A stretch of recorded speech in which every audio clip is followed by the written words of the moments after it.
Hey, what's up, guys? It's Ben, the Fat Coach, helping to separate fat from fiction. I just wanted to talk a little bit about what we know as vegetable oils, and I have to do this because they don't come from vegetables at all. They come from seeds, and a lot of seeds from grasses and stuff like that contain a little protein and a little oil. Historically, it actually goes all the way back to the ancient Egyptians, who had a culture that spanned 3,000 years. And they used to press flax seeds and safflower seeds and sesame and things like that to make oil.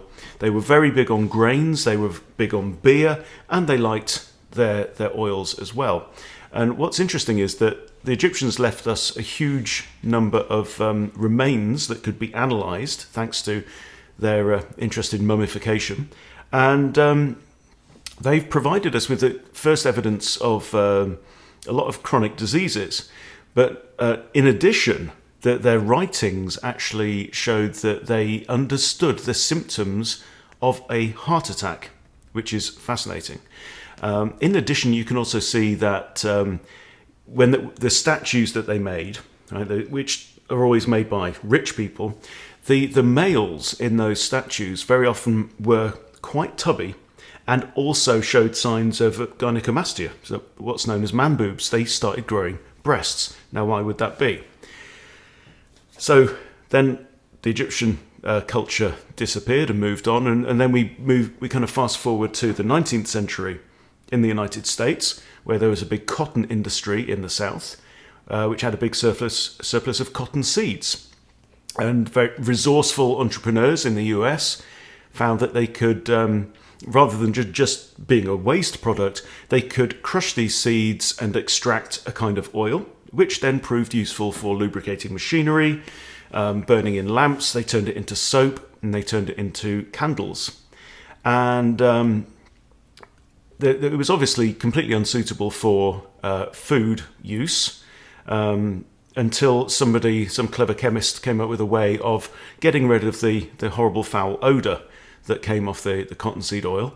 And let's jump to 1890. In the year 1890, Mr. and Mrs. Eisenhower had a baby boy called Dwight, who went on to be a very serious general in the US Army and then became president. When Dwight Eisenhower was about 21, a new product came onto the market from two entrepreneurs called Mr. Proctor and Mr. Gamble. And they found a way, with the help of another chemist, of taking the cottonseed oil and turning it into a shortening. So shortening is basically a solid fat, butter, lard, tallow, that you might use in baking to make certain types of pastry and stuff like that, right, for pies and whatever. And they found that they could take this very cheap oil and hydrogenate it. So there was a chemical process where they could force extra hydrogen atoms into it to make it behave more like a saturated fat. Because saturated fats are solid at room temperature, whereas unsaturated fats tend to be liquid at room temperature because their molecules are all wonky in different shapes, so they don't cram together very well, whereas saturated fatty acid molecules are straight. So if you imagine like having a couple of handfuls of pencils, you can squeeze it into a solid block, whereas you can't do that with wonky twigs that go all over the place. Okay, so that's how that works. So they forced extra hydrogen atoms back in to the cottonseed oil to make it behave more like a saturated fat. But what they created there was something called a trans fat, an artificial trans fat, which proved to be not very good for human health. Okay, so now we can fast forward to the year 1955. And what was interesting about that was the now President Dwight Eisenhower had the first of several heart attacks that he would suffer, right? This was, in fact, heart attacks were practically unknown. There was not one recorded heart attack in the US before the 20th century. It was in the 1910s, I believe, was the first ever recorded myocardial infarction or heart attack. Although the Egyptians were way ahead of us and had invented it thousands of years ago, we rediscovered it only in the 20th century, which is interesting because Crisco, this fake vegetable lard, had come onto the market around 1911.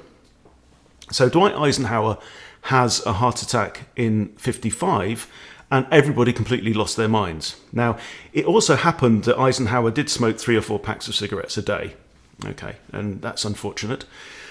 But everyone wanted to know, what was this terrible affliction that can strike anybody at any time?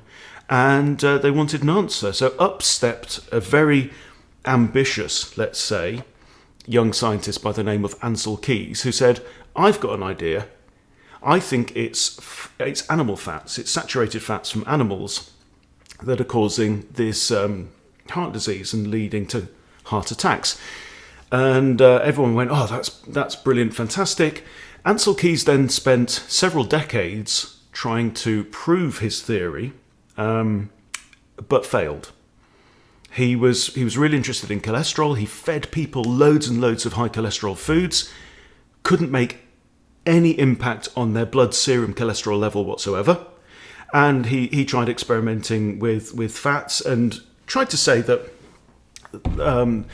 consuming saturated fats was a contributor or had a causal relationship with heart disease. The problem is that with Ancel Keys is that he was a terrible cheat. He cheated on a couple of his studies. But another one is that he actually used hydrogenated fats, which weren't true natural saturated fats, in his research.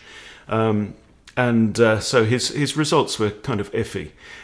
But basically, he still never was able to prove this. But that doesn't count, because the world had what it wanted. The world had a simple answer that they could latch onto. And then you also get the rise then of the American Heart Association, which previous to that point had been a very small group of medical professionals in the USA who were interested in heart health.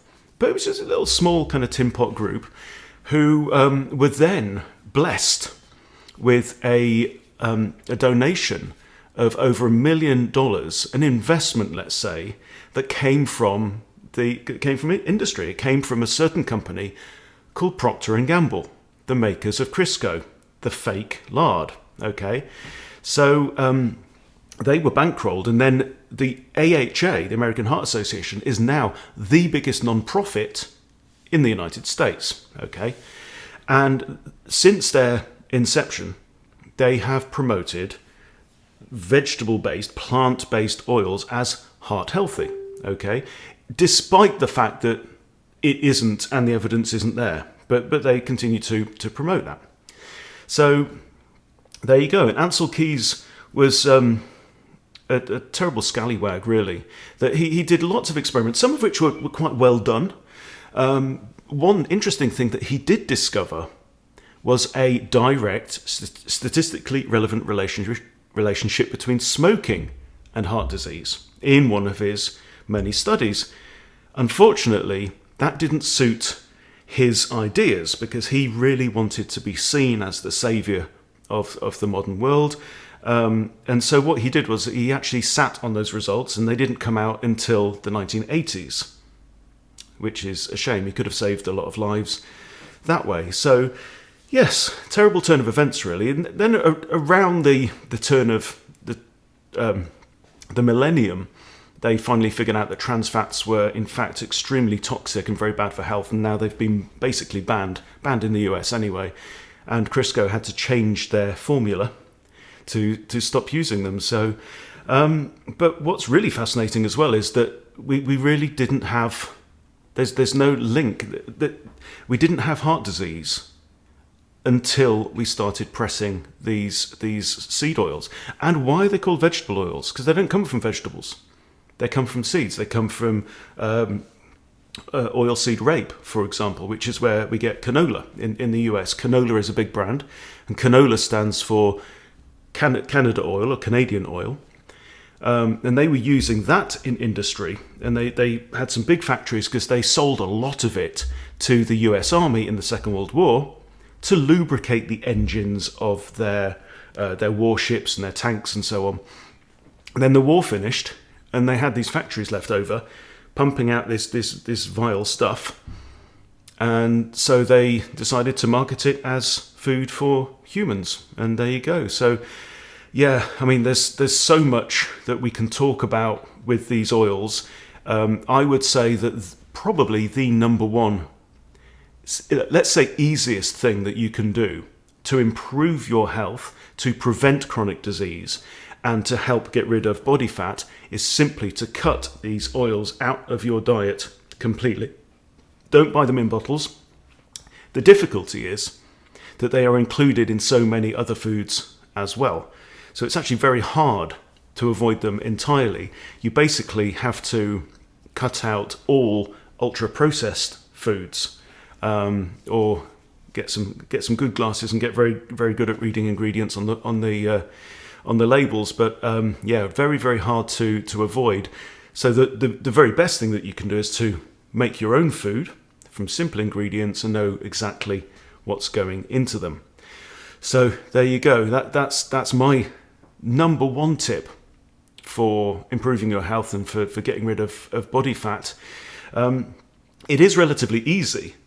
The seed oils are quite easy to avoid because they're not very nice anyway. There's a massive difference between these seed oils and olive oil and coconut oil, which are actually fine to use. Apart from olive oil is very often cut with toxic seed oils as well. They're also very high in omega-6 fatty acids like linoleic acid, which now comprises quite a high percentage of the body fat of today's Americans, because your body really can't use it. These are essential fatty acids that you do need, and you do need to get them from your diet, but only in small quantities. You get them in the perfect mix from natural, well-raised meat from ruminant animals like cows and sheep, but they are in massively high doses in the seed oils, and they are known to be inflammatory. And basically, a lot of the diseases that people are suffering from today are a direct result of inflammation.